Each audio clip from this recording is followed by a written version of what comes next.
routes that China has established, and now this new one that is coming up in the near future. Back to you. Right. Thank you, Ishan, for getting us these details. In fact, ladies and gentlemen, let's quickly play out a reaction that is now coming in from Nalin Kohli. Listen in. चीन अक्सर हमारे borders को अपनी बातें कहता है, अपना border बताता है, अपना हिस्सा बताता है। अब एक और फिर बॉर्डर को अपना कह रहा है। भारत सरकार का रुख बड़ा स्पष्ट है और भारत सरकार ने अपने एक बयान में स्पष्ट कर दिया है कि वो क्या मानते हैं, इसे स्वीकारते नहीं है। जहां तक चीन के साथ जो बॉर्डर के विषय है और जमीन को लेके जो विवाद है, इसका एक लंबा इतिहास है। नेहरू और कांग्रेस पार्टी का तो कोई इसमें औचित्य बनता नहीं कि प्रश्न उठाए, क्योंकि ये सब जो है विवाद पंडित नेहरू जी के कार्यकाल में ये पैदा हुए। और ये विवाद जो है क्या हुआ 1950 के दशक में, 1960 के दशक में, सबको पता है। क्या उनके बयान थे अक्साई चिन्ह को लेके, वो भी सबको जानकारी है। तो कांग्रेस पार्टी तो इस पे बयानबाजी ना करे। जहां तक मोदी जी की सरकार की बात करें, लगातार निरंतर रूप से इन सबको मद्देनजर रखते हुए भी जो देश हित में कार्य किए जा सकते हैं उसको किया जा रहा है। कविंदर जी, हमने देखा कि लगातार क्लेम्स जो हैं वो किए जा रहे हैं भारत की वो टेरिटरी जो पाकिस्तान ने इलीगल तौर पर कब्जाई है। कुछ दिन पहले भारत की तरफ से साफ किया गया कि सक्शगाम वैली जो है वो भारत का अभिन्न अंग है। अब चीन ये कह रहा है कि वो उसका हिस्सा है और वो उस पर कंस्ट्रक्शन करेगा। किस तरह से देखते हैं इस बयान को? देखिए, सक्शगाम वैली की जहाँ तक बात है, पाकिस्तान ऑक्यूपाइड जो भी कश्मीर है वो भारतीय की पार्लियामेंट में पहले से ही प्रस्ताव पास हुआ है और उस प्रस्ताव के मुताबिक सारा जो पाक ऑक्यूपाइड कश्मीर है वो हमारा है। तो किसी भी तरह का कोई क्लेम करे वो सही नहीं है। तो मुझे लगता है कि जिस प्रकार से भारत ने दावा किया है वही ठीक है। सर, लगातार हम देख रहे हैं कि पाकिस्तान जो है कहीं ना कहीं अपने दोस्तों के साथ मिलकर भारत की टेरिटरी पर इलीगल क्लेम्स को जो है जस्टिफाई करना चाहता है। आपको लगता है कि वो उस जो एक बड़ी साजिश का है कोशिश, उसमें पाकिस्तान सफल हो पाएगा कि अंतर्राष्ट्रीय समुदाय को ये बताया जाए कि ये जो है हमारा हिस्सा है, ये हमारा हिस्सा? देखिए, पाकिस्तान इस वक्त बिकाऊ है कई देशों। Ladies and gentlemen, we have a breaking news that is now coming in. Latest reports suggest that at least 2,000 protesters have been killed in Iran. Now, this is according to, there are also other reports that are coming in that could suggest that there might be a higher death toll. Now, the protest, which was sparked by economic hardship and government policies, have led to widespread violence and unrest with over 10,000 people detained. Now, the Iranian government has blamed foreign powers for the unrest, while the protesters are demanding a change and an end to the regime. And the latest coming in from Iran is that 2,000 protesters, ladies and gentlemen, 2,000 anti-government protesters have been killed. As of now, as we speak, the situation on the ground, it remains volatile, with pro-government rallies taking place alongside anti-government protests as well. Now, Trump, on one hand, has in fact warned Iran of severe consequences if protesters are killed, and has also offered to negotiate with the Iranian leaders.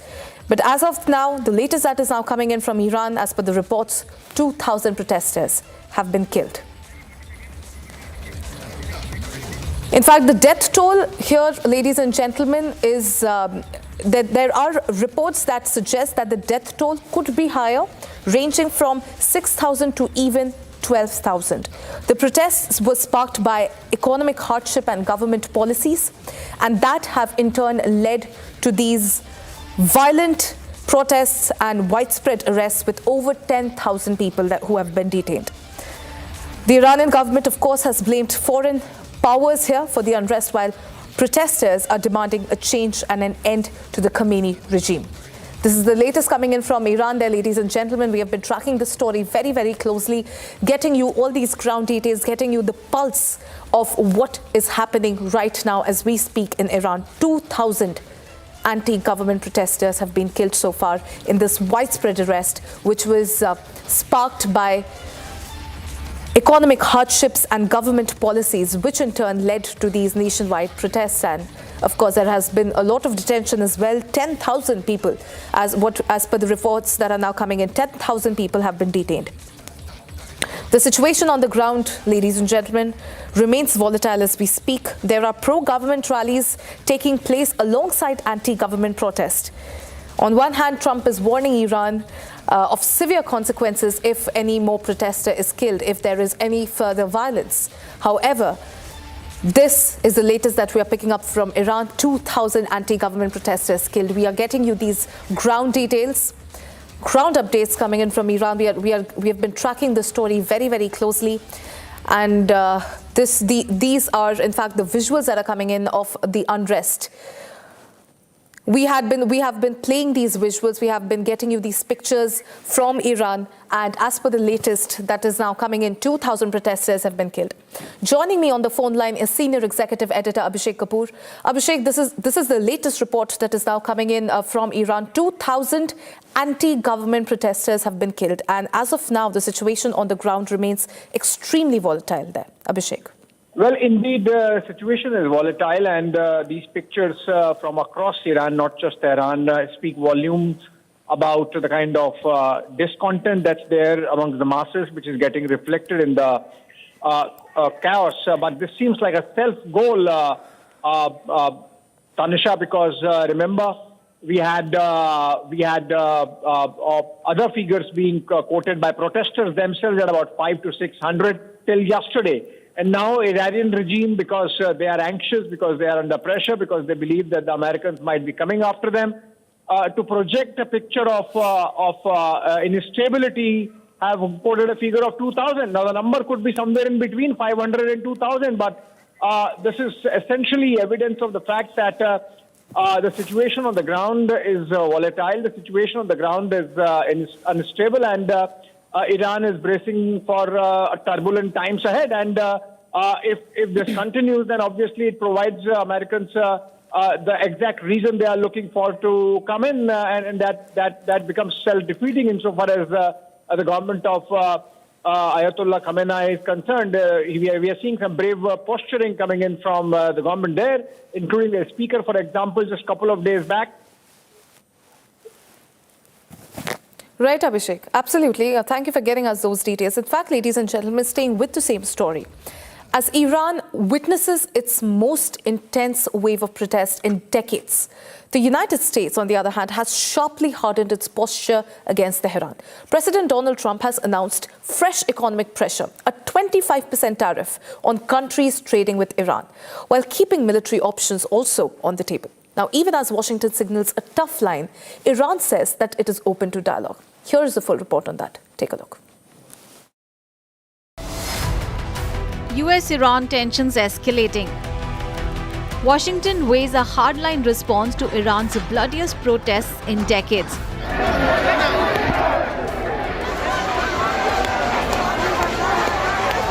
President Donald Trump has announced sweeping new measures aimed at exerting maximum pressure on Tehran. The protests in Iran, now in their third week, were sparked by economic hardship and have morphed into nationwide demands for political change.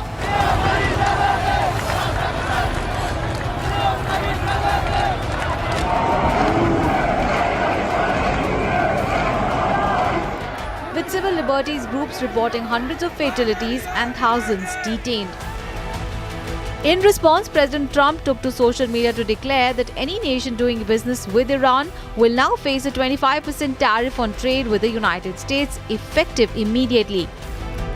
The tariff announcement has raised concerns among major trading partners of Iran, including India and China.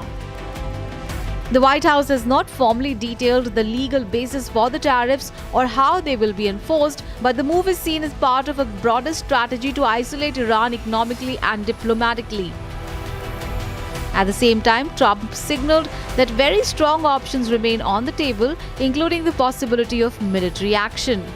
I think one thing President Trump is very good at is always keeping all of his options on the table, and airstrikes would be one of the many, many options that are on the table for the commander-in-chief. Diplomacy is always the first option for the president. He's told all of you last night that what you're hearing publicly from the Iranian regime is quite differently from the messages the administration is receiving privately, and I think the president has an interest in exploring those messages. However, with that said, the president has shown he's unafraid to use military options if and when he deems necessary, and nobody knows that better than Iran. Tehran, however, maintains that it is open to negotiations, even as it rejects foreign interference. Iran's Supreme Leader Khamenei warned the United States to stop deceitful actions and reliance on traitorous hirelings. In a series of posts on X, Khamenei further added, "The Iranian nation is strong, powerful and aware. It knows the enemy and is always present on the scene." Meanwhile, Western governments urge restraint and respect for human rights, while Iran's leadership warns that any external military action would be met with a forceful response. With protests deepening and the United States surveying military actions, Iran now stands at the center of a rapidly unfolding global crisis, with significant implications for regional stability and world markets. Ladies and gentlemen, it's time to shift our focus to some other stories that we are tracking from across the country in Bharat in 1 minute. External Affairs Minister S. Jaishankar launched the official logo and website for BRICS 2026, marking the start of India's preparations to chair the global summit later this year. The event took place in New Delhi, with India officially stepping into a leadership role for a forum that brings together some of the world's biggest emerging economies.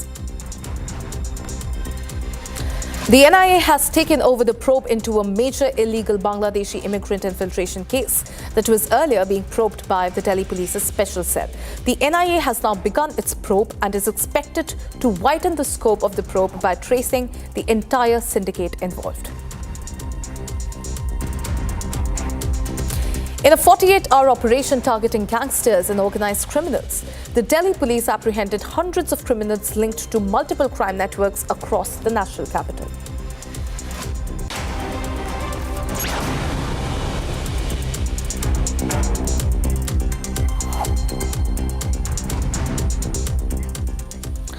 Ladies and gentlemen, it's time to slip into a very, very short break. But on the other side, Centre intervenes on the 10-minute delivery policy of quick commerce platforms like Blinkit to drop proposition from all platforms. We are tracking this and a lot more. Don't go anywhere. Stay tuned. We'll be right back.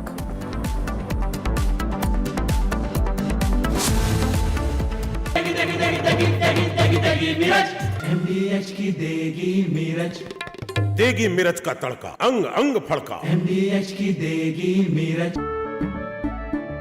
केसरिया से मन जोगी हुआ रे, दिल झूमे देखो मतवारा हुआ रे।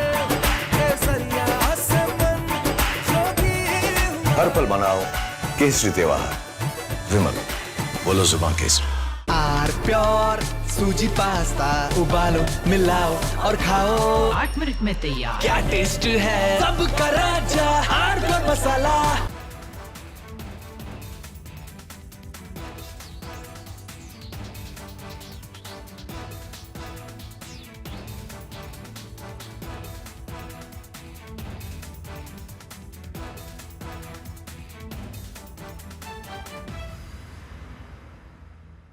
The icy cold waters of the Atlantic Ocean are getting hot, and how? The United States, in an overnight operation, has seized 2 oil tankers, one in the North Atlantic near Iceland, the other one near the Caribbean Sea. The one caught or seized near Iceland is Russia flagged, and the one that's caught near the Caribbean Sea was apparently a shadow tanker, a dark tanker carrying Venezuelan oil.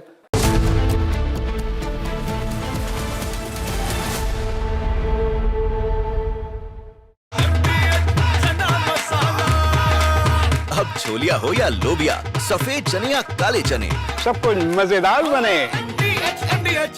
इसको घर पे लगाओगे तो शादी का तो पता नहीं, पर घर पक्का नहीं टूटेगा। रुंगटा नहीं तो घर स्ट्रॉन्ग नहीं। रुंगटा स्टील TMT बार एकदम सॉलिड। पहाड़ों में एक हाइकिंग शिप भी बन सकती है।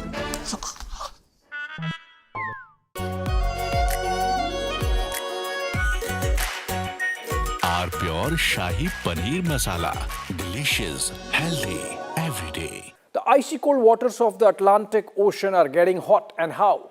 The United States, in an overnight operation, has seized 2 oil tankers, one in the North Atlantic near Iceland, the other one near the Caribbean Sea. The one caught or seized near Iceland is Russia flagged, and the one that's caught near the Caribbean Sea was apparently a shadow tanker, a dark tanker carrying Venezuelan oil to China. Now, both the tankers were carrying Venezuelan oil, which is sanctioned by the United States. There is an embargo. It's interesting and a little curious how the two tankers could leave such heavily guarded waters, which are guarded both by the US Coast Guard and the US Navy, and reach this far. In fact, in the case of the merchant vessel Marinera, which is Russia flagged and was caught near Iceland by the US Navy with help from the United Kingdom Navy, the US Navy was on the chase, hot on the chase of this vessel for about 2 weeks, which shows that it was completely tracked, and both the sides were aware, because even in the case of the Russians, a submarine was closely following or shadowing this tanker which was carrying oil for Russia. Now, it's interesting why Russia, which itself has so much of energy, needs this oil from Venezuela, and that's where the whole geopolitics comes into play, because remember, post the capture, abduction, kidnapping,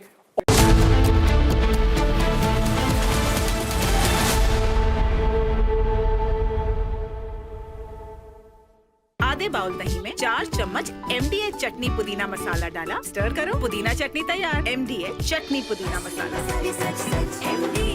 MDH।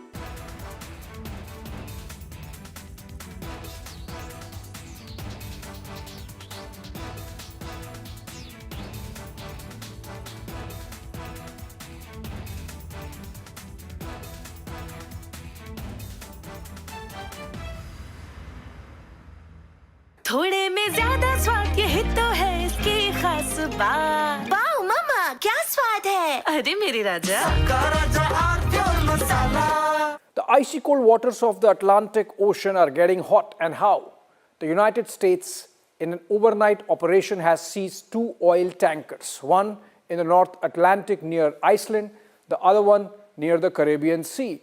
The one caught or seized near Iceland is Russia flagged, and the one that's caught near the Caribbean Sea was apparently a shadow tanker, a dark tanker carrying Venezuelan oil to China. Now, both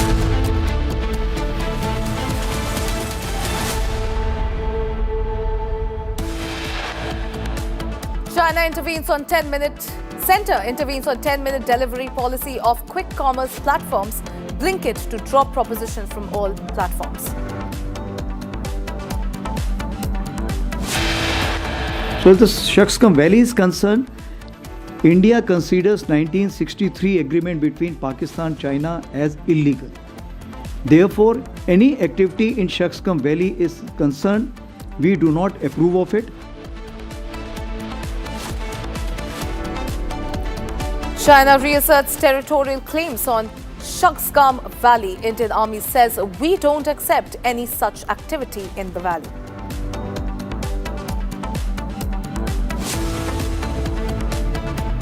कोई भी ऐसी गलती अगर पाकिस्तान ने की जिसमें कि हमें मजबूर होना पड़ा, ग्राउंड ऑपरेशन शुरू होने के लिए हमने पूरी तैयारी कर रखी थी.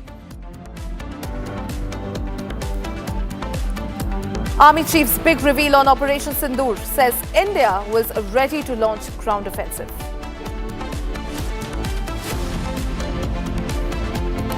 First meet since Galwan clash. Chinese Communist Party delegation visits the BJP office.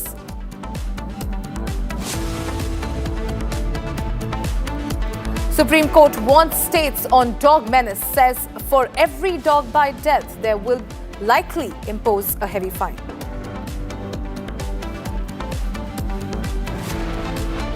BJP Shiv Sena workers clash in Thane ahead of KDMC polls.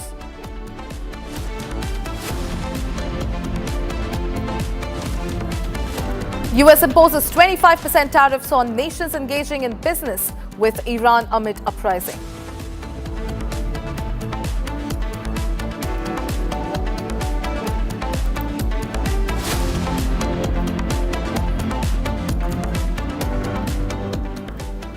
Ladies and gentlemen, now following the intervention of Union Labour Minister Mansukh Mandavia over the safety of delivery partners, Blinkit has now removed the 10-minute delivery claim from all its brand platforms.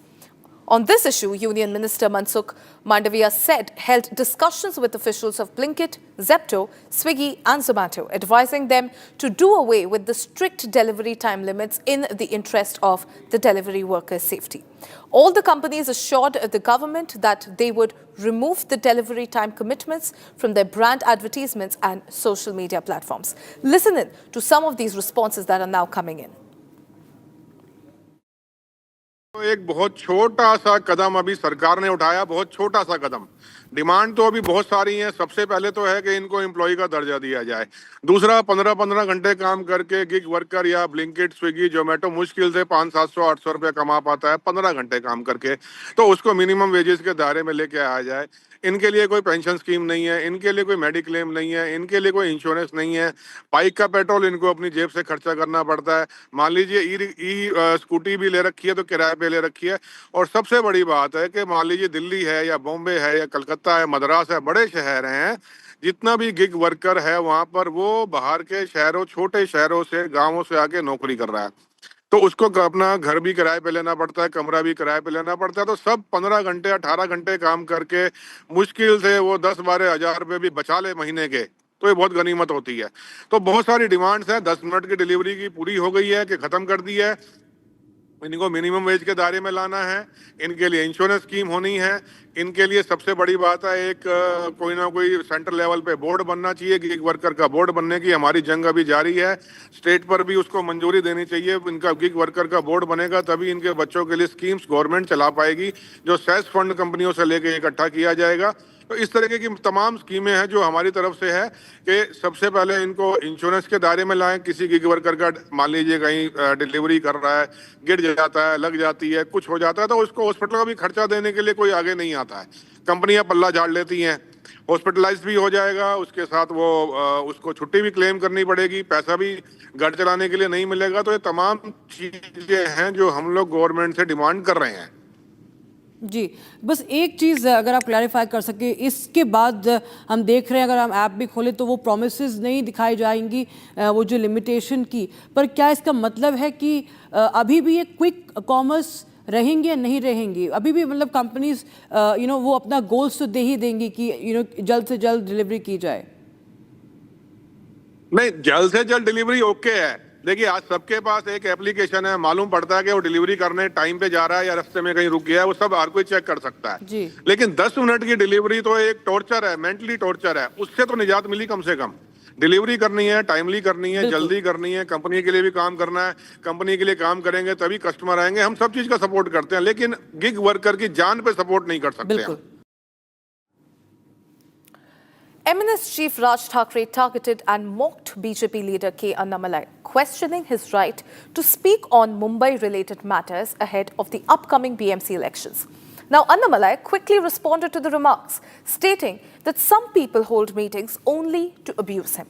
Annamalai has been called Rasmalai by the MNS chief, invoking the quick responses from the leaders of the different parties.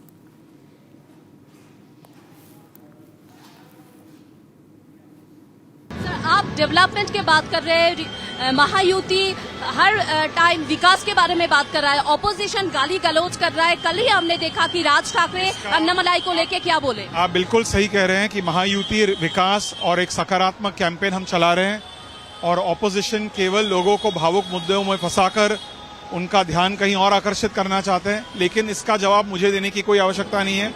Mumbai की जनता 15 जनवरी को उनको जवाब देगी। आपको क्या लगता है कि कोई मुद्दा नहीं है क्या उनके पास, ये जो आप लोगों को अटैक कर रहे हैं? मुद्दा नहीं है, क्योंकि उनको एक्चुअली लोगों को बताना चाहिए कि पिछले 25 सालों में उन्होंने आम मुंबईकरों के लिए क्या किया, वो नहीं कह पा रहे, इसलिए लोगों का ध्यान कहीं और आकर्षित करें।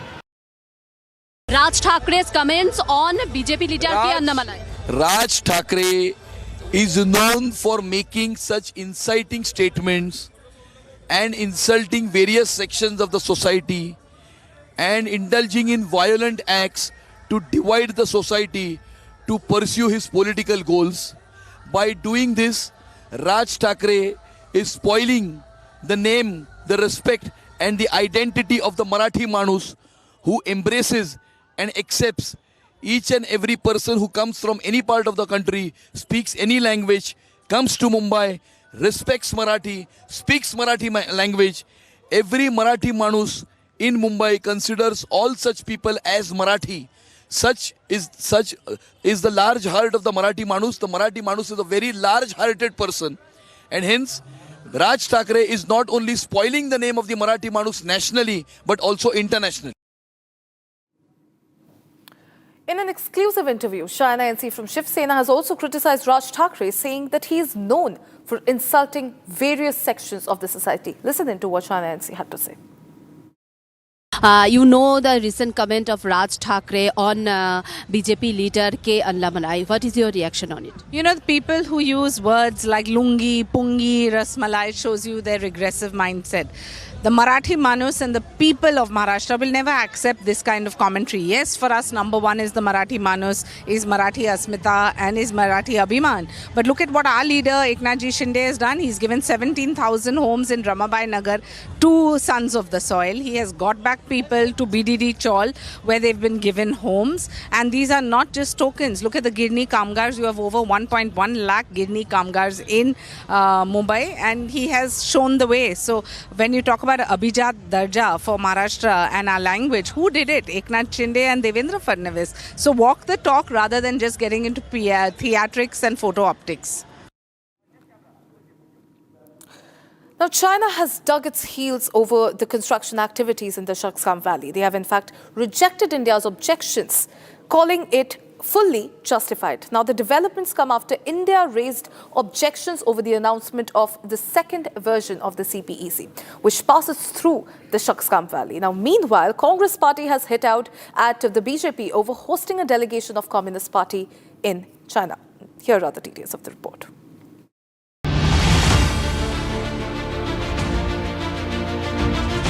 China has once again sought to lay claim to the Shaksgam Valley in Ladakh, which is an integral part of India. Chinese Foreign Ministry spokesperson Mao Ning said Beijing considers the area to be part of its territory.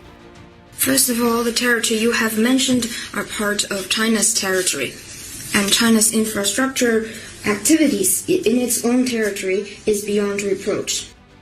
This comes after India's protest of Pakistan and China's announcement of the launch of the second version of CPEC. India noted that it passes through Shaksgam Valley, which it says is an integral part of Ladakh. However, Beijing has defended its project in the area and rejected India's objections. Shaksgam Valley, also known as the Trans-Karakoram Tract, is a strategically vital region in the Karakoram range. China says the area falls under its jurisdiction. India says Shaksgam Valley is part of Ladakh. 首先，你提到的领土属于中国领土，中方在自己的领土上开展基础设施建设无可非议。中国和巴基斯坦已于上个世纪的60年代签署了边界协定，并且划定了两国的边界，这是中巴作为主权国家的权利。那么你提到中巴经济走廊，这是一个经济合作倡议，旨在促进当地的经济社会发展和改善民生。中巴边界协定和中巴经济走廊不影响中方在克什米尔问题上的立场，中方在这个问题上的立场没有变化。Shaksgam Valley, an area spread over more than 5,000 square kilometers, was illegally ceded by Pakistan to China in 1963, a move India has never recognized. China is using this 1963 deal to justify its growing presence and infrastructure activity in the region.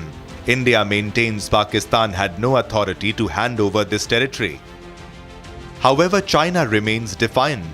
Beijing has rejected India's strong objection to its construction activity in Shaksgam Valley and has called its actions fully justified.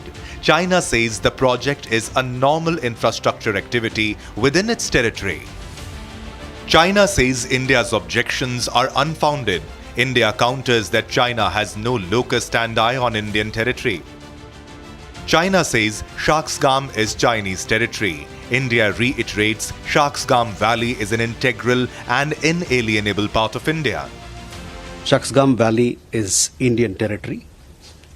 We have never recognized the so-called China-Pakistan boundary agreement that happened in 1963.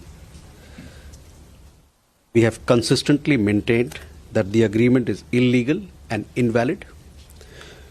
We do not recognize the so-called China-Pakistan Economic Corridor either, which passes through Indian territory that is under forcible and illegal occupation of Pakistan. The entire Union territories of Jammu and Kashmir and Ladakh are an integral and inalienable part of India.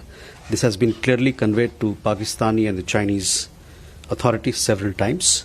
We have consistently protested with the Chinese side against attempts to alter the ground reality in Shaksgam Valley. We further reserve the right to take necessary measures to safeguard our interests.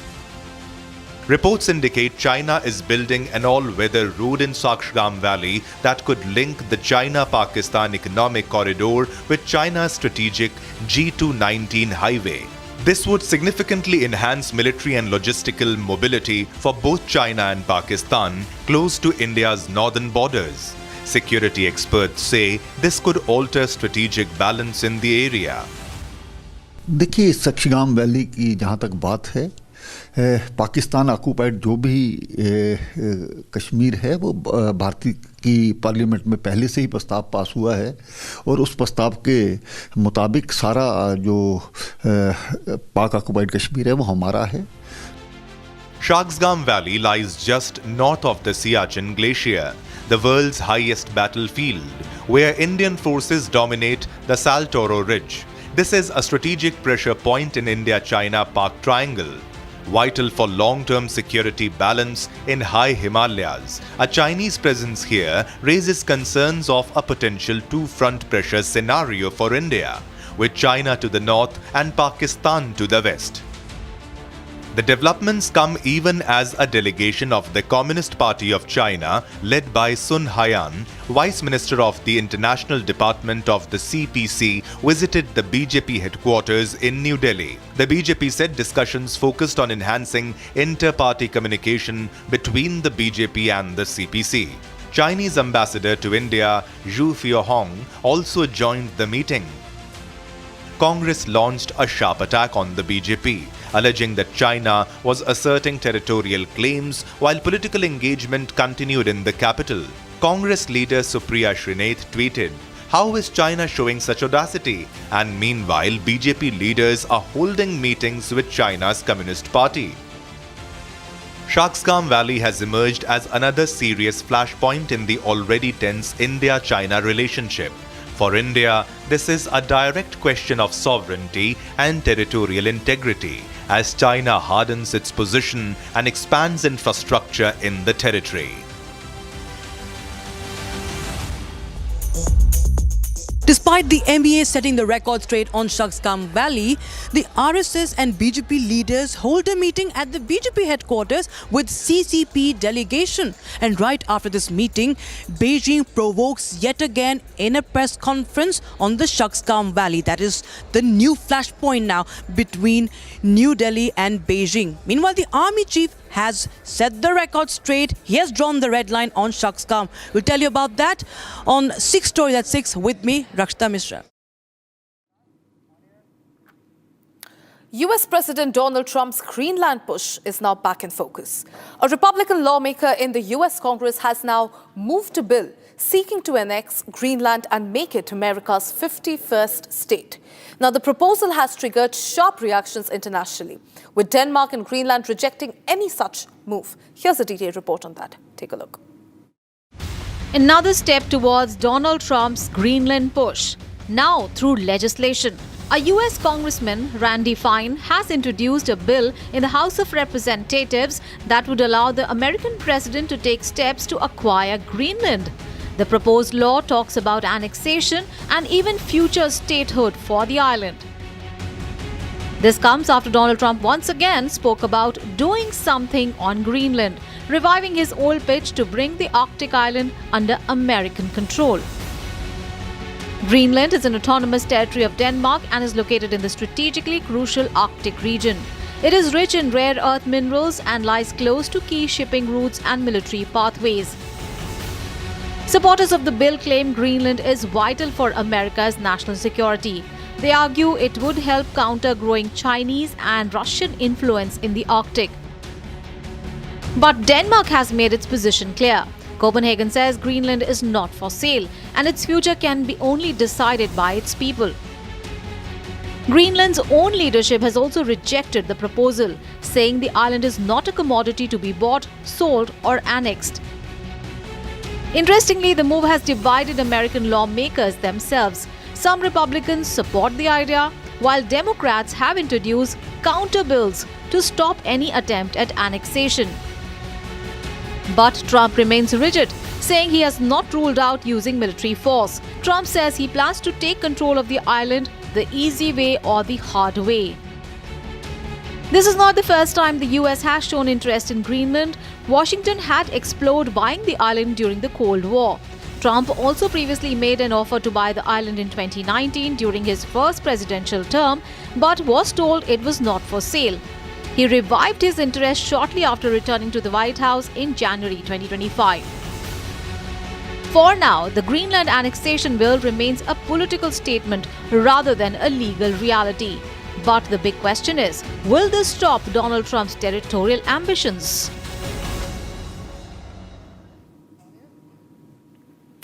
The Arjun Mk1A represents a significant evolution of India's indigenous main battle tank program, developed by the DRDO. This upgraded variant incorporates 72 enhancements, including 14 major improvements in the firepower, mobility and protection. Now, despite these technical advances, the program confronts severe production and logistical challenges. Supply chain disruptions have hampered progress, specifically a 4-year delay in procuring German MTU engines. This bottleneck are consequently pushing the delivery timeline and highlighting the ongoing tensions between the Indonesianization goals and the immediate operational readiness. Watch this report on this. For years, India has been working on building its most advanced battle tank, the Arjun Mk1A. Yet, despite finalizing its design and prototype, it is still struggling to reach the hands of the soldiers who need it. The tank represents a complex chapter in India's defense capabilities because it simultaneously showcases significant technological progress and exposes the critical vulnerabilities of relying on foreign supply chains for core components.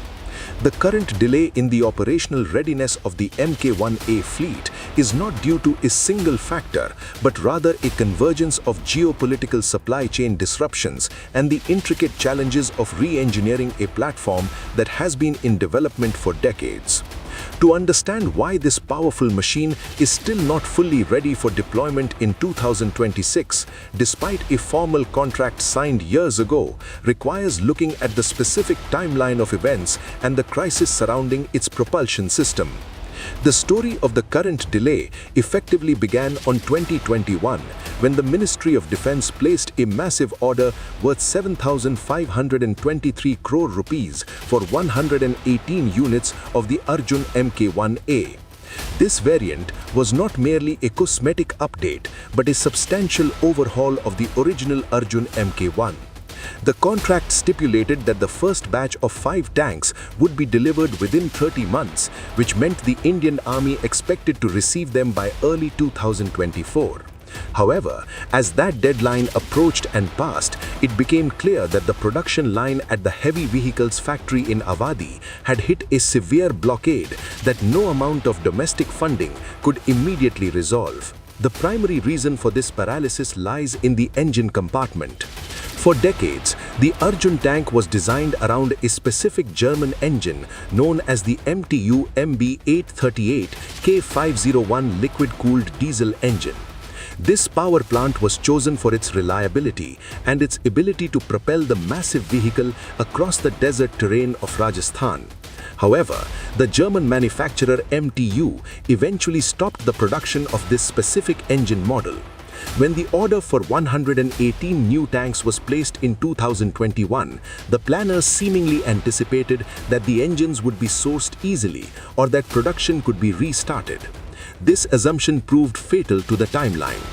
The German manufacturer reportedly conveyed that restarting the production line for such a limited order size was not commercially viable immediately and would require a lead time of nearly 4 years. This effectively pushed the delivery schedule from the original 2024 target to a realistic start date of 2028 or even 2029. India attempted to mitigate this crisis by exploring indigenous alternatives, but developing a tank engine is one of the most difficult challenges in automotive engineering.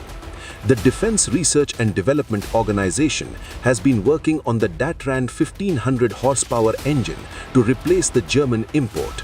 While this shows great promise for the future and aligns with the Atmanirbharta initiative, an engine cannot simply be swapped out like a spare tire. The new indigenous engine requires extensive validation trials to ensure it can withstand the extreme heat and dust of the Indian desert without overheating, a problem that plagued the earlier variants. Integrating a new engine into an existing chassis changes the weight distribution and the transmission dynamics. Consequently, what was supposed to be a production phase has partially reverted to a research and development phase, adding years to the timeline. Beyond the engine crisis, the Arjun Mk1A faces logistical hurdles related to its sheer physical dimensions. The tank weighs nearly 69 tons, which makes it the undisputed heavyweight champion of the Indian Army and significantly heavier than the Russian-designed T-90 tanks, which weigh only 46 tons. This massive weight is a direct result of the thick Kanchan armor that provides it with robust survivability against anti-tank weapons, making it a virtual bunker on tracks. While this makes the tank formidable in a static defense or a straight duel, it severely limits where it can be deployed. The infrastructure in the Punjab and Jammu sectors, including bridges and culverts, is largely designed for the lighter 50-ton vehicles. This means the Arjun Mk1A is effectively geo-fenced to the deserts of Rajasthan, where the ground is firm and open. This operational limitation does not technically stop production, but it does reduce the urgency and strategic flexibility for the army, which has to maintain two separate logistics chains for its heavy and medium tanks. The production delays are also compounded by the supply chain of smaller subsystems. The Arjun Mk1A relies on a complex network of Indian vendors for various components. While this is a triumph for domestic manufacturing, coordinating this supply chain requires immense synchronization. The shift in the delivery schedule due to the engine issue has a cascading effect on these smaller vendors. Components that were manufactured for 2024 delivery may now sit in storage, where they risk degrading or becoming obsolete before they can be installed. This stop-start nature of production prevents the heavy vehicles factory from achieving the economies of scale that would speed up the assembly process. Furthermore, the integration of the new advanced systems, such as the remote-controlled weapon station and the mine plows, adds layers of complexity to the final assembly. Each of these systems must be calibrated and tested in unison. The earlier Mk1 variant suffered from issues where the fire control system would drift or lose calibration during rough cross-country rides. Ensuring that the Mk1A does not suffer from these teething troubles requires a level of quality assurance that slows down the rollout. The Indian Army has been stringent in its acceptance trials this time, refusing to accept vehicles that do not meet every single parameter of the General Staff qualitative requirements. As of now, the status of the Arjun Mk1A is that of a powerful weapon system caught in a transition trap. The timeline has shifted from an immediate induction to a medium-term goal. The reliance on a single foreign source for the propulsion system exposed import dependencies. While the eventual rollout of these tanks will likely feature the new indigenous engine, making the platform more self-reliant in the long run, the immediate reality is that the Indian Army must wait. MDH की हल्दी मिर्ची धनिया करे कमाल, ये रंग दे, ये खुशबू दे, ये तीखा, ये कम पड़े, क्या निराला MDH मसाला। केसरिया से मन जोगी हुआ रे, दिल झूमे देखो, मतवारा हुआ रे, केसरिया से मन जोगी विमल बनाओ केसरी त्योहार। विमल, बोलो जुबान केसरी। आर प्योर सूजी पास्ता उबालो मिलाओ और खाओ 8 मिनट में तैयार। क्या टेस्ट है सबका राजा R pure masala.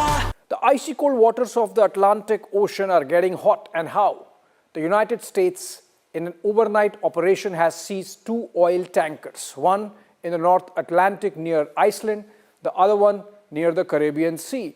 The one caught or seized near Iceland is Russia flagged, and the one that's caught near the Caribbean Sea was apparently a shadow tanker, a dark tanker carrying Venezuelan oil to China. Now, both the tankers were carrying Venezuelan oil, which is sanctioned by the United States. There is an embargo. It's interesting and a little curious how the 2 tankers could leave such heavily guarded waters, which are guarded both by the US Coast Guard and the US Navy, and reach this. From Asia's largest news headquarters, setting the agenda for Bharat.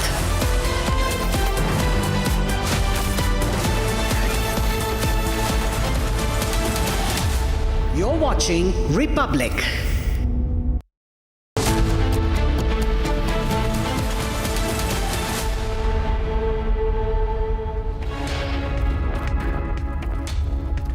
Welcome back, friends. China has again poked its nose on the Pahalgam Valley issue. India, of course, holding a mirror, and in fact, Chief of Army Staff saying India would not tolerate any activity there. Indication, of course, to the China-Pakistan economic corridor, which passes through that illegally occupied territory, now in control of China, handed over to them by Pakistan. That's our focus. Let's begin with the headlines. Son, India considers 1963 agreement between Pakistan and China as illegal. Therefore, any activity in Pahalgam Valley is concerned. We do not approve of it.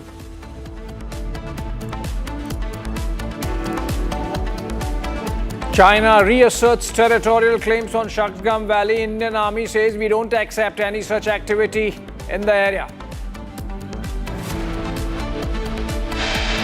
कोई भी ऐसी गलती अगर पाकिस्तान ने की जिसमें कि हमें मजबूर होना पड़ा ग्राउंड ऑपरेशन शुरू होने के लिए, हमने पूरी तैयारी कर रखी थी। Army Chief's big reveal on Operation Sindoor says India was ready to launch ground offensives inside Pakistan.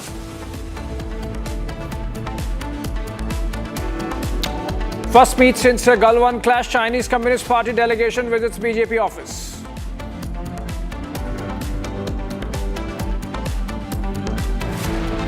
Supreme Court warns the states on dog menace, says for every dog bite death, they will likely impose heavy fines on the state governments.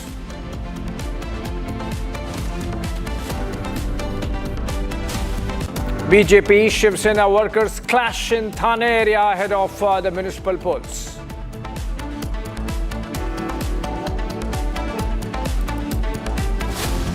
Anti-government protests in Iran escalate. Reports say over 2,000 protesters killed in the unrest so far.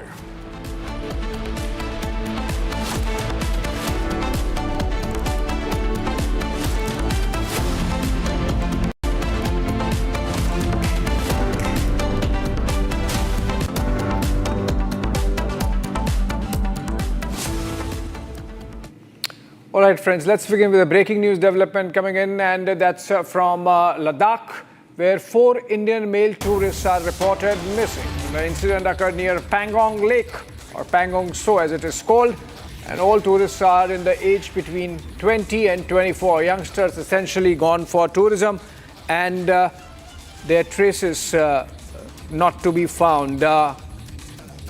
Search is going on, and Zeenat would join us live for more on this over the phone.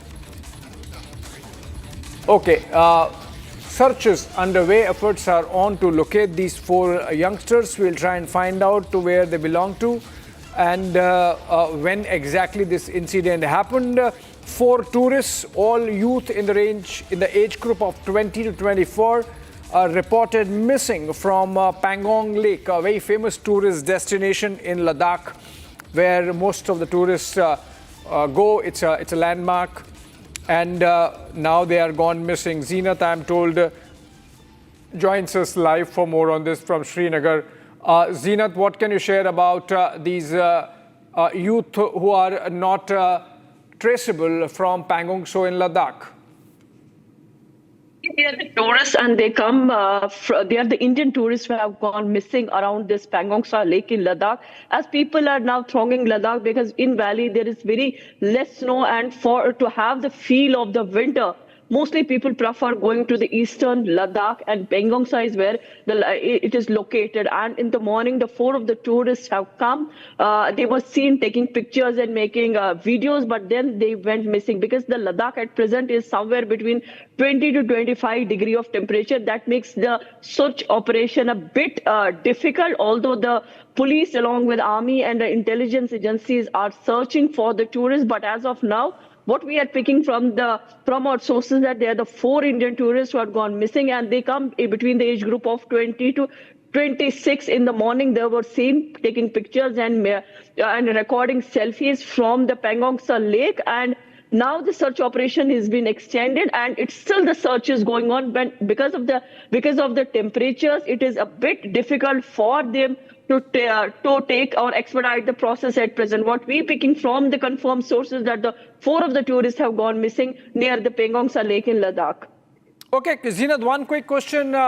Is it likely that they have gone into the lake and then they are not traceable, or is it that they went into some track? As it happens, people go tracking and then they are not being found on the mountains. If you have been to Ladakh, you will find that just near the Pangong So lake, there is one more track that takes you to the Manali and other places. Because sometimes what happens if a tourist is new to the place, he lost most of the locations. He don't know where to exactly reach to the location, and at times he takes the different routes. So with the result that missing reports get circulated on. But as of now, we are not getting any further confirmation whether they have crossed over or they have taken a different route. What we are picking, the search operation is being launched around this Pangong So lake where the tourists were seen last. They are the 4 male tourists. They have gone missing since morning, and now around the Pangong So lake, the search operation is being done. All right, Zeenat there giving us details about 4 youth gone missing from Pangong Lake in Ladakh, and search operation going on. We move on. All right, to the story under focus. China has rejected India's objections and continues to claim make its territorial claims over the Shaksgam Valley in Jammu and Kashmir, insisting that its ongoing infrastructure construction there is fully justified. That's after India had taken a strong objection to the construction activity, the infrastructure development. Remember, Shaksgam Valley was handed over to China by Pakistan in the 1960s. Pakistan was in illegal possession of it as part of the Pak-occupied Jammu and Kashmir, and China and Pakistan continue to hold that territory between them illegally. That's India's position, and at some stage we will take it back. And New Delhi, in fact, objected to the CPEC-related infrastructure development that's taking place in Shaksgam Valley, which includes which is the China-Pakistan Economic Corridor. Foreign Ministry of China now has responded to India's position, which was reflected in our press briefing by spokesperson Randhir Jaiswal. Let's listen to what the Chinese had to say, and then, of course, the Indian Ministry of External Affairs. 首先，你提到的领土属于中国领土。 中方在自己的领土上开展基础设施建设无可非议。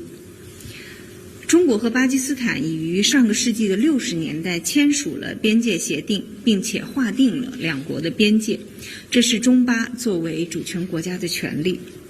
那么你提到中巴经济走廊，这是一个经济合作倡议，旨在促进当地的经济社会发展和改善民生。 中巴边界协定和中巴经济走廊不影响中方在克什米尔问题上的立场，中方在这个问题上的立场没有变化。 All right, Chief of Army Staff General Upendra Dwivedi has in fact rejected these claims made by China over the Shaksgam Valley and said that India does not recognize the 1963 boundary agreement between Pakistan and China. In fact, the chief was addressing a press conference, the annual Army press conference earlier in the day, where he said India considers the said agreement to be illegal. Listen in. Shaksgam Valley is concerned, India considers 1963 agreement between Pakistan China as illegal. Therefore, any activity in Shaksgam Valley is concerned, we do not approve of it, and in this terms, MEA has already issued this statement. Therefore, the joint statement which has been issued in China, what I understand about the CPEC 2.0, we do not accept it, and we consider that it is an illegal action which is being carried out by the two nations. Shaksgam Valley is Indian territory. We have never recognized the so-called China-Pakistan boundary agreement that happened in 1963. We have consistently maintained that the agreement is illegal and invalid. We do not recognize the so-called China-Pakistan economic corridor either, which passes through Indian territory that is under forcible and illegal occupation of Pakistan. The entire Union territories of Jammu and Kashmir and Ladakh are an integral and inalienable part of India. This has been clearly conveyed to Pakistani and the Chinese authorities several times. We have consistently protested with the Chinese side against attempts to alter the ground reality in Shaksgam Valley. We further reserve the right to take necessary measures to safeguard our interests. Kavinder जी, हमने देखा कि लगातार claims जो हैं वो किए जा रहे हैं भारत की वो टेरिटरी जो पाकिस्तान ने इलीगल तौर पर कब्जाई है। कुछ दिन पहले भारत की तरफ से साफ किया गया कि शक्सगाम वैली जो है वो भारत का अभिन्न अंग है। अब चीन ये कह रहा है कि वो उसका हिस्सा है और वो उस पर कंस्ट्रक्शन करेगा। किस तरह से देखते हैं इस बयान को? देखिए, शक्सगाम वैली की जहाँ तक बात है, पाकिस्तान ऑक्यूपाइड जो भी कश्मीर है वो भारतीय की पार्लियामेंट में पहले से ही प्रस्ताव पास हुआ है और उस प्रस्ताव के मुताबिक सारा जो पाक ऑक्यूपाइड कश्मीर है वो हमारा है। तो किसी भी तरह का कोई क्लेम करे वो सही नहीं है। तो मुझे लगता है कि जिस प्रकार से भारत ने दावा किया है वही ठीक है। सर, लगातार हम देख रहे हैं कि पाकिस्तान जो है कहीं ना कहीं अपने दोस्तों के साथ मिलकर भारत की टेरिटरी पर इलीगल क्लेम्स को जो है जस्टिफाई करना चाहता है। आपको लगता है कि वो उस जो एक बड़ी साजिश का है कोशिश, उसमें पाकिस्तान सफल हो पाएगा कि अंतर्राष्ट्रीय समुदाय को ये बताया जाए कि ये जो है हमारा हिस्सा है, ये हमारा हिस्सा? देखिए, पाकिस्तान इस वक्त बिकाऊ है कई देशों के आगे। उसी का परिणाम है कि इस प्रकार की जो हरकतें हैं वो चाइना द्वारा भी होती हैं, लेकिन हम अपनी किसी भी टेरिटरी पर किसी प्रकार की भी इस प्रकार की जो कोशिश होगी उसको नाकाम करेंगे। सर, भारत का वो हिस्सा जो कि पाकिस्तान ने इलीगल तौर पर कब्जाया 1963 में चीन को दे दिया, चाहे पैसों के लिए दिया, सीपैक कॉरिडोर या फिर बाकी उसकी मजबूरियां रही, जिस तरह आपने भी कहा कि पाकिस्तान अब बिकाऊ देश बन गया है, तो उसको आपको लगता है कि अब चीन का वहां पर क्लेम करना, उसके पहले भी चीन ने भारत के कई हिस्सों पर जो है इलीगल क्लेम किया? देखिए, हमने विस्तारवादी सोच को हमेशा से निकारा है और चीन की जो विस्तारवादी सोच है इसको एक्सेप्ट नहीं किया जा सकता और पाकिस्तान इस पर अपना जवाब दे और चाइना को किसी प्रकार की जो भी इस प्रकार की साजिश है उसको पूरा नहीं होने दिया जाएगा। सर, भारतीय विदेश मंत्रालय के प्रवक्ता रणदीप जायसवाल ने भी ये कहा था कि शक्सगाम वैली जो है वो भारत का हिस्सा है। 1994 का रेजोल्यूशन और अभी के सरकारों के भी ये प्रतिबद्धता है कि वो भारत का अंग है, उसे वापस लाया जाएगा। देखिए, बिल्कुल पाकिस्तान खुद ब खुद जिस प्रकार से अपनी हालत बना चुका है, तो ये वो दिन दूर नहीं जबकि ये सभी हिस्सा हमारा ही होगा। पूरा पाकिस्तान हमेशा। We have been told that Congress has obviously launched a very strong attack on BJP meeting the Chinese delegation. But as per some reports, it has also been told that a Congress delegation headed by none other than former External Affairs Minister Salman Khurshid have also met the same delegation. Isn't this some kind of dual mindset? And what do you have to say about that? Salman Khurshid is not a part of the government. Shame on Bharatiya Janata Party and its government. What is the definition of anti-national act?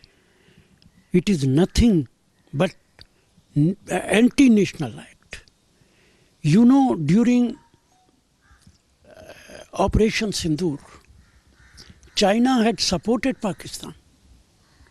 It was not between India and Pakistan war. It was between India and Pakistan along with China. Our army has found part of a missile PL-15 in Punjab. Nobody can deny it that China had attacked India in spite of that. And even yesterday, China has claimed that one of the valley of India is the part of China. So in spite of that, they made this delegation. And what was the agenda? Agenda was relationship should be developed. Communication should be developed.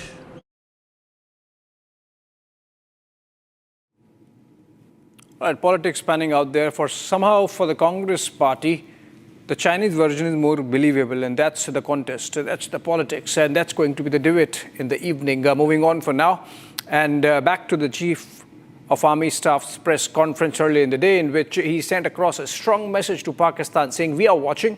There are at least 8 terror camps still active on our radar, and that we can go after them anytime. Operation Sindoor is still on. In fact, during Operation Sindoor, Pakistan would have had it. India was ready to send in its ground forces. That's what the chief said. Listen to him. I want to acknowledge the vital role you play in connecting the Indian Army with the nation. Your responsible and accurate reporting strengthens public trust and helps present the Army's work in its true perspective. Of course, Op Sindoor was a witness to both, that is the patriotism and over-enthusiasm. So the past year saw a sharp rise in the number and intensity of armed conflicts worldwide. These global shifts underline a simple reality. Nations that stay prepared prevail. In this backdrop, Operation Sindoor, India's calibrated and resolute response to cross-border terrorism, demonstrated our readiness, precision, and strategic clarity. Through our various initiatives, as part of JAY, that is Jointness, Atmanirbharta and Innovation, clarion call given by Honorable Prime Minister in September 25, Year of Reforms, given by Honorable Raksha Mantri in January 2025, and Indian Army's own Decade of Transformation, we can be justifiably very satisfied with the progress made during the year 2025. Now let me take on one by one, especially with the security issues. Army का जो mobilisation था वो इस प्रकार से था कि कोई भी ऐसी गलती अगर पाकिस्तान ने की जिसमें कि हमें मजबूर होना पड़ा, ग्राउंड ऑपरेशन शुरू होने के लिए हमने पूरी तैयारी कर रखी थी. तो मैं यही कहना चाहूँगा कि जहाँ तक न्यूक्लियर रेटोरिक का सवाल था, डीजीएमओ लेवल पे कोई ऐसी बात नहीं हुई थी और कन्वेंशनल स्पेस को हमने बहुत ज़्यादा बढ़ाया था. ऑप सिंदूर के बाद जो हमारा टेररिस्ट इनिशिएटेड इंसिडेंट है वो तकरीबन ख़त्म हो चुका है. मैंने आपको जैसे बताया कि उसी प्रकार से जो एक्टिविटीज़ हैं वो बहुत कम हो चुकी हैं. इसका मतलब ये नहीं है कि हमने J&K में कोई किसी प्रकार की कमी पेशी की है या कोई हमने किसी प्रकार की फ़ौज को वहाँ से निकाला है. हमने उतना ही दबाव बना के रखा हुआ है. जैसे मैंने आपको बताया कि क्या वापस बाहर के जो कैंप्स हैं, जो वेस्ट साइड कैंप्स हैं, जिसके बारे में मैंने अभी बताया कि 8 कैंप्स अभी भी वहाँ पे एक्टिव हैं हमारी नॉलेज में, और उस पर अभी भी लोग बैठे हुए हैं. कितने बैठे हैं ये अलग अलग इसके सोच विचार हैं, बट हमारी तरफ से अगर देखा जाए तो तकरीबन 100 से 150 लोग हो सकता है वहाँ पर बैठे हों.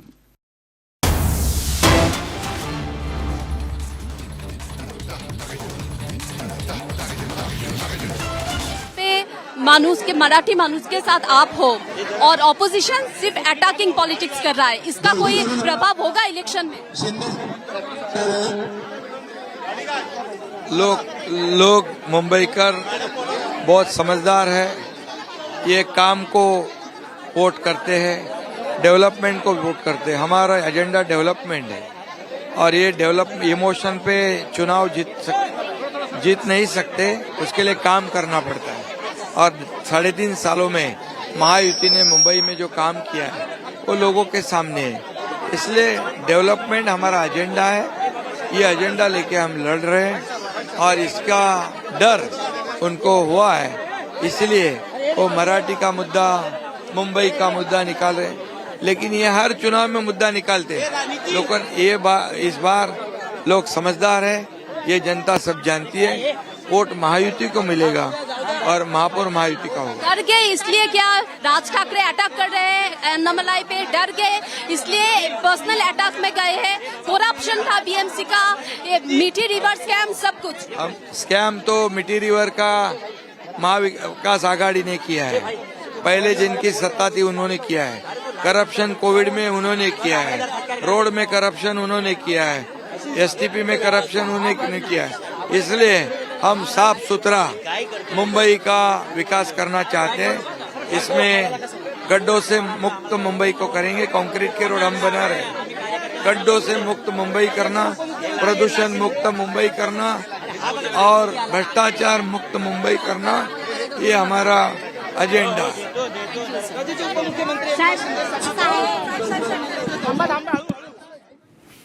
All right, that's Deputy Chief Minister of Maharashtra Eknath Shinde speaking to Meenakshi, asserting that it's Mahayuti which is going to get the mayor of Mumbai, Mahapaur, as he said, and attacking, of course, Uddhav and Raj for coming together for their narrow political survival agenda, even as the Marathi Manus card, according to Shinde, is with him, not with the Thackerys. With this, Mumbai and Maharashtra have seen end of the campaign for the urban local body polls, the municipal corporation elections, which are going to see 29 cities and the citizens there voting on 15th. That's day after tomorrow, Thursday. The results of the elections would be out on Friday, and the municipal elections have been nothing short of a statewide campaign, and the leaders have been aggressively hitting the campaign trail. MNS chief Raj Thakre, in fact, targeted and mocked the BJP and its leader K. Annamalai, in fact, questioning his right to speak on Mumbai-related matters ahead of the upcoming BMC elections. But the manner in which Raj mentioned the name of Annamalai smacked of racism, smacked of chauvinism against South India and South Indians. And he said that some people hold meetings only to abuse him. Annamalai has been called Rasmalai by MNS chief, invoking. In fact, Miran Devra of Shinde Sena responded to this attack of Raj Thakre on Annamalai. Listen to him.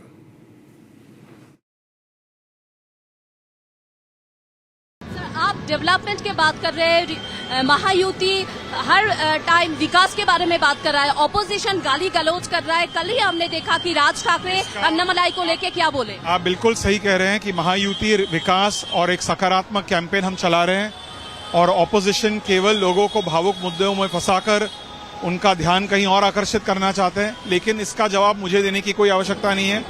Mumbai की जनता 15 जनवरी को उनको जवाब देगी। आपको क्या लगता है कि कोई मुद्दा नहीं है क्या उनके पास, ये जो आप लोगों को अटैक कर रहे हैं? मुद्दा नहीं है, क्योंकि उनको एक्चुअली लोगों को बताना चाहिए कि पिछले 25 सालों में उन्होंने आम मुंबईकरों के लिए क्या किया, वो नहीं कह पा रहे, इसलिए लोगों का ध्यान कहीं और आकर्षित करें। Raj Thakre's comments on BJP leader K. Annamalai. Raj Thakre is known for making such inciting statements and insulting various sections of the society and indulging in violent acts to divide the society to pursue his political goals.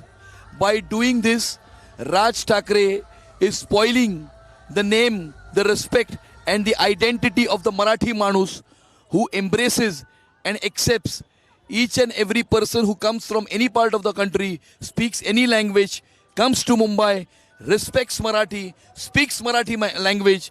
Every Marathi Manus in Mumbai considers all such people as Marathi. Such is the large heart of the Marathi Manus. The Marathi Manus is a very large-hearted person, and hence Raj Thakre is not only spoiling the name of the Marathi Manus nationally but also internationally. The recent comment of Raj Thakre on BJP leader K. Annamalai. What is your reaction on it? You know, the people who use words like lungi, pungi, rasmalai shows you their regressive mindset. The Marathi Manus and the people of Maharashtra will never accept this kind of commentary. Yes, for us, number one is the Marathi Manus, is Marathi Asmita and is Marathi Abhiman. But look at what our leader Eknathji Shinde has done. He's given 17,000 homes in Ramabai Nagar to Sons of the Soil. He has got back people to BDD Chaul where they've been given homes. And these are not just tokens. Look at the Girni Kamgars. You have over 1.1 lakh Girni Kamgars in Mumbai, and he has shown the way. So when you talk about Abhijat Darja for Maharashtra and our language, who did it? Eknath Shinde and Devendra Fadnavis. So walk the talk rather than just getting into theatrics and photo optics. All right, polls comes to an end and voting happens on Thursday. And on to some international news. The Philippine Coast Guard stepped in to protect a Filipino fishing vessel after it was harassed by Chinese ships in the West Philippine Sea. The incident has once again raised concerns over maritime safety and sovereignty in those waters with increasing Chinese belligerence. Here are the details.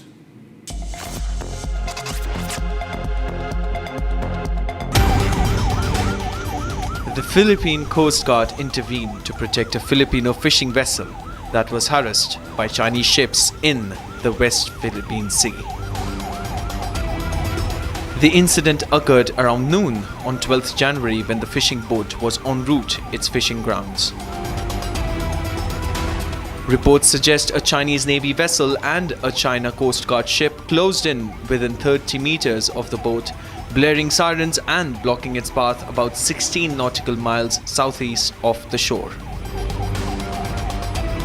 As the fishing boat attempted to evade by changing course, it was closely trailed by the Chinese Coast Guard ship.